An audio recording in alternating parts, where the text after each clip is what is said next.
Bonjour ou bonsoir, bienvenue sur ce nouvel épisode sur la chaîne de Littér-Audio et nous continuons à explorer le monde du sommeil, le vaste monde du sommeil, si important dans notre vie et pourtant si méconnu, tout du moins du grand public et ces différents podcasts, ces différents épisodes sur le sommeil sont là un petit peu pour combler ces lacunes. Allez toujours faire un petit tour en description, vous y trouverez d'autres choses ou alors les œuvres intégrales dont je parle.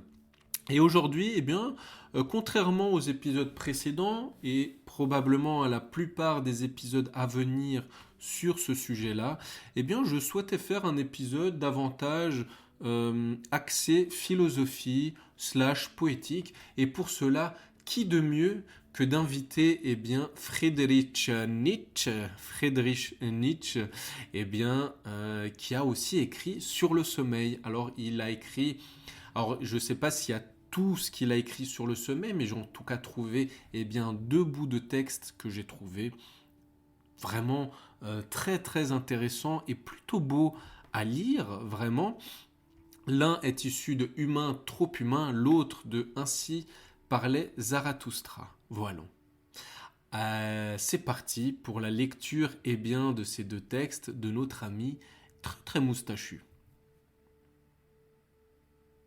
Donc le premier, je vous le disais, il est issu de Humain trop humain, qui date environ des années 1878-1879. Je vous rappelle que Nietzsche est né en 1844 et est mort en 1900. Chemin de l'égalité. 1 heure d'ascension dans les montagnes fait d'un gredin et d'un saint 2 créatures à peu près semblables. La fatigue est le chemin le plus court vers l'égalité et la fraternité. Et durant le sommeil, la liberté finit par s'y ajouter. C'est beau. Avouez quand même, c'est beau. Que l'on y soit réceptif ou pas, me semble-t-il. Mais lier la fatigue à l'égalité, à la fraternité et le sommeil à la liberté, j'ai envie de dire déjà coucou la fameuse expression du gouvernement français, enfin du gouvernement de la République française, c'est pas mal. Enfin moi j'aime bien, j'aime bien. Je sais pas si ça a une autre valeur que poétique, mais en tout cas je trouve ça très beau et plutôt bien écrit comme d'habitude. Un Nietzsche est assez impressionnant. On va passer maintenant à la deuxième petite lecture.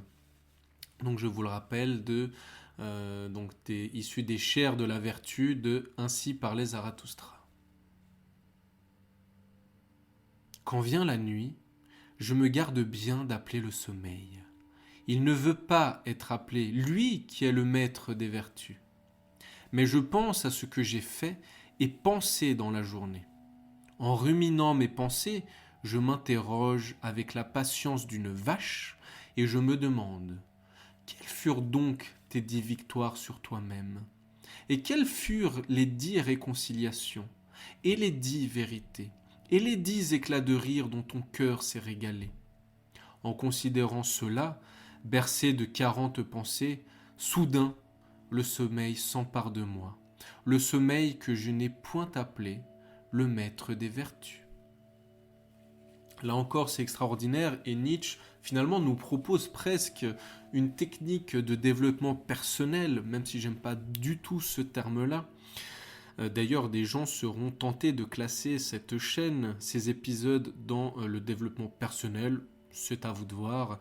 Mais je pense qu'effectivement, comme Nietzsche le dit ici, se rappeler au moment de coucher, juste avant que le sommeil vienne nous chercher, ah là là, je fais même des rimes, penser à qu'est-ce qu'on a fait dans la journée, quels sont les gens que l'on a rencontrés, quelles sont les bonnes actions que l'on a fait, les sourires que l'on a fait naître chez les autres, les choses, les vérités, il dit ici les 10 vérités, mais qu'est-ce qu'on a pu dire aux gens qui leur a fait du bien?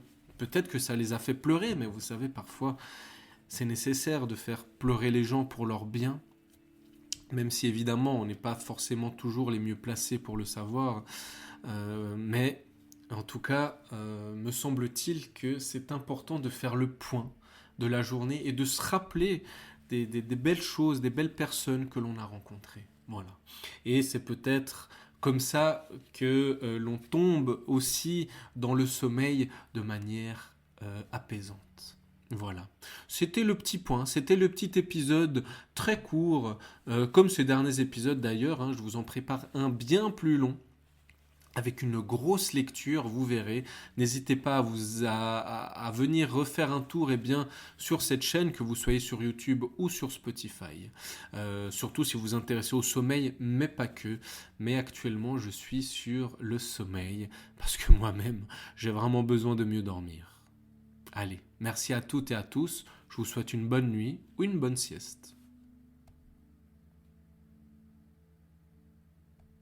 Ah, et j'ai oublié bien de vous préciser que si vous voulez d'autres textes sur le sommeil d'auteurs qui ne sont pas forcément connus pour cela, eh bien allez faire un tour dans le lien dans la description. Vous en trouverez plein d'autres. Ça va de Aristote en passant par Alain, Virgile, Mallarmé, Montaigne, Jean de La Fontaine ou encore Dali. Donc voilà, allez faire un petit tour. C'est vraiment une page très très très intéressante.